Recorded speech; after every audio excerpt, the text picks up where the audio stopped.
রুকাইয়া তুমি কি রান্না করতেছো? কি খেলো? মাছ রাখছো, দেখি তো কি রান্না করছো।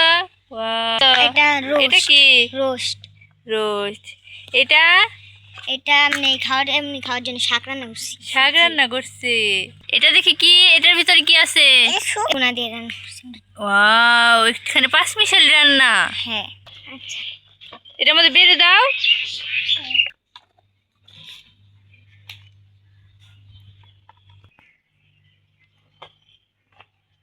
শাক পাতা দিন।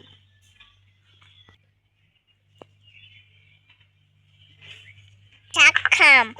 নাম নাম নাম নাম। এই ধরো ভাই। তোমার খাবার রেডি। রুকাইয়া বুড়ির রান্নাঘর।